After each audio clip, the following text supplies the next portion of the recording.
Well, this is a Fender Telecaster 1955. I modified it a little in the 70s, so it was a bit like a Gibson as well.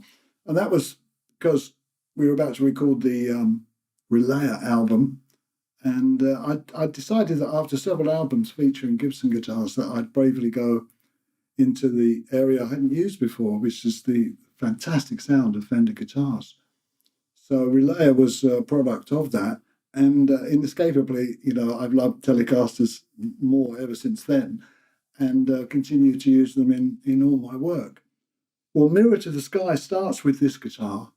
I'm playing on my own for a little bit on a line that I'd played the recording to John Davison, and he said, "Wow, I can hear some chords and I can hear all sorts of things." I said, "Oh, wow, I've not thought about that." So we developed that line for later in Mirror to the Sky, but also while I was doing that song, I felt that I'd stick with this guitar for all the lead lines that I'm going to present in the tune. That gave for me a nice roundness of continuity and strength, where particularly after the orchestra have played around the 12-minute time, this guitar comes back, hurtling back in to bring the song to an end, aided by the orchestra. This is a good example of Telecasters. I've got one other, a newer Telecaster, that as like a backup, but this one has a very satisfying and gutsy sound. And I guess there's 3 or 4 key guitars in the world that you would expect to hear in rock and roll, and this has to be one of them. So when I started playing the guitar, I only had an acoustic guitar. It was an arch top guitar with F holes, and I moved on to electric guitar. And then in 1968, that was about 8 years after I'd started playing, I saw an advert for a guitar that I'd seen Paul Simon playing called Martin 0018. So I went off and bought one, and I've never looked back. To me, an acoustic guitar is the most important guitar in my world, because I tend to not only practice but also write on acoustic guitar.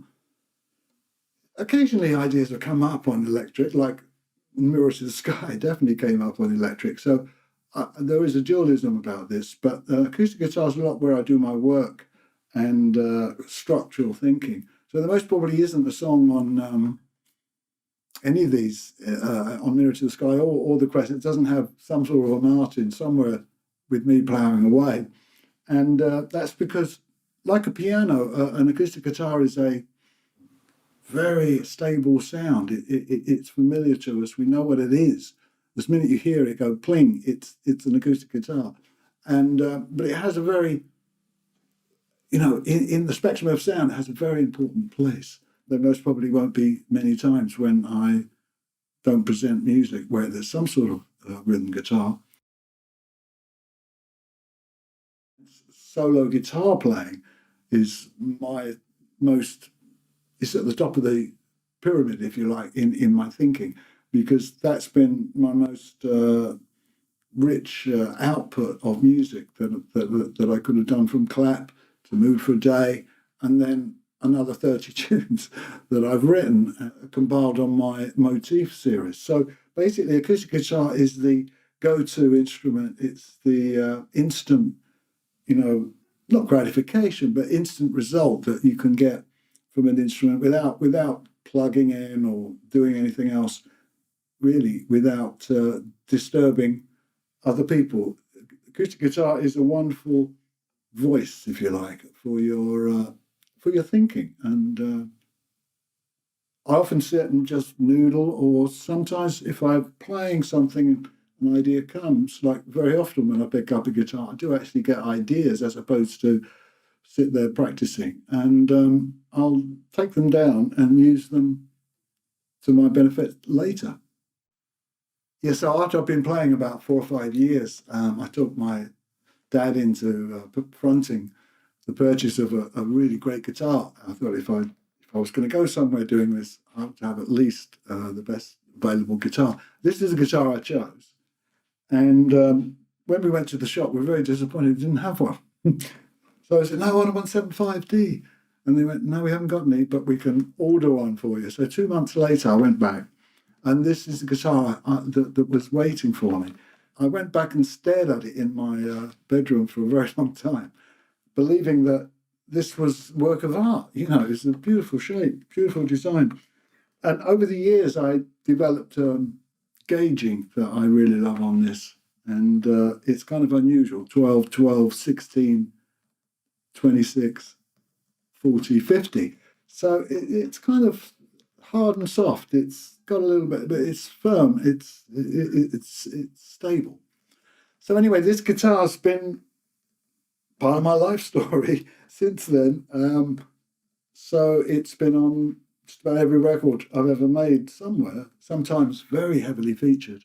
And on the Quest, it was pretty heavily featured, you know, on the second, fourth, many tracks on that album. And the same on this one. So when I'm here and I want to pick up on an idea I've got, something tells me in my head whether I'm going there or there, what kind of guitar I get. I just go out into my guitar room and select a guitar or two. And but this one is for special occasions, special things, and it always lives up to the sound that I want from it and the work that I put in on it. But also, I find it the easiest guitar to play. It has a smoothness and I get results on this guitar and I get ideas and I construct solos on this from a chord, you know, from a riff or a chord pattern. So basically, this is my dream guitar, and I'm very happy to say I've still got it. So of course, yeah, I've collected guitars, love that very much, and have a broad selection of guitars to use. And this guitar came along in about 1978. It's called a Gibson ES Artist, and it's an active guitar, which means it's got a battery and it has special pots and switches and things. It's a bit of a gizmo, but it sounds quite nice, especially when about 4 years ago I had it renovated by Tim Stark, who was at Manson Guitars, builds Manson Guitars. Basically, he took the guitar and we had some problems with it, had some greening with it. There was a bit of sort of something happening to the guitar. We freshened it all up, got it going, and I just couldn't stop playing it. So I was recording a lot with this over the last few years.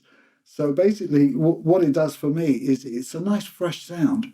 Then I come through on both these albums, The Quest and Mirrors of Sky.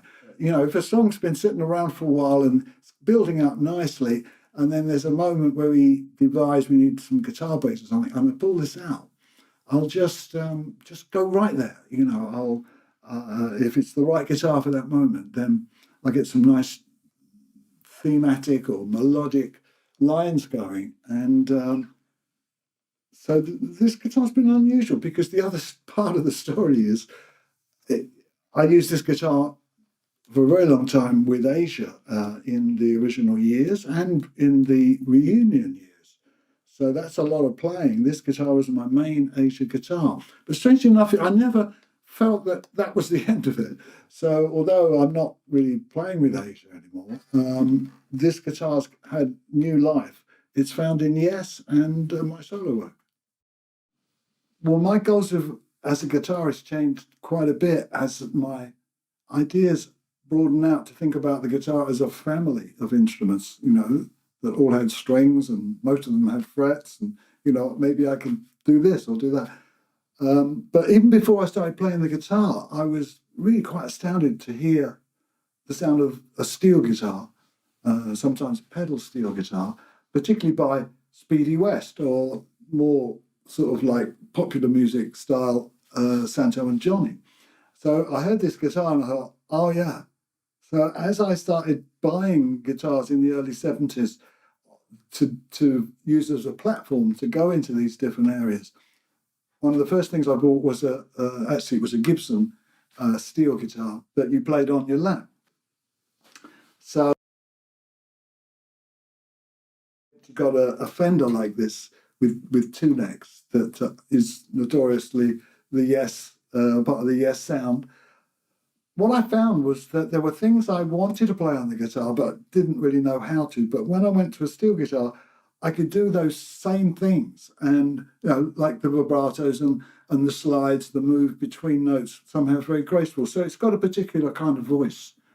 And I think in the 70s, soon was one voice, the clear, unaffected kind of sound. And then there was like also going for the one, which was more like a rock sound that I was using in it. So ever since then, the steel guitars, it just caught up in my guitar playing. So at times I'll switch to steel or do whole tunes, only doing the lead line on a steel guitar. I find it really exciting to do that. And no exception is the Quest, many songs, this comes in, I play this. But, I try not to play it on every song because, something like Ice Bridge didn't need a steel. There are other songs that didn't have any steel. But on The Mirror to the Sky, there was, again, this kind of feeling like all connected opens up with steel. And there's a lot of steel work in that song. There's quite a bit of guitar stuff as well. So as the album goes through, you get an idea that I switched from guitar and then I'm sliding around on steel a little bit. To me, that's colour. And I think I got this from Chet Atkins, not only Speedy West and the actual colour of the steel guitar, but Chet Atkins was a guitarist who played in a remarkable way where it sounded like he was influenced by so many things, so many different styles of music. And that's something I admired, really a lot about him. And I wanted to emulate that in some way. So it was a great chance to meet him.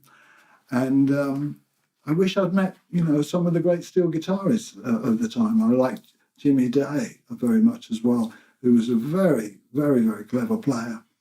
So this Fender guitar is really called a String Master Pro 1. And the reason it's got that slightly different name from the Fenders you'll see on eBay and things, which are all called Students or Champs or that, is they've all got one pickup. Now this steel has two pickups, as does the double neck that I use with Yes. And I searched a long time and waited a long time to get a single neck because they're so mobile and easy to use and straightforward. This is what I need: 6 strings and the 2 pickup model. And that's what the String Masters are, is the 2 pickup model. So I think I waited for about 10 years of searching to get one of these. There's only a few of them around. And I'm delighted to say this is the steel I've been using, in the last few years. It's a lot more accessible, immediate. It's only got 3 legs as opposed to 4. And there you have it, the Fender steel guitar.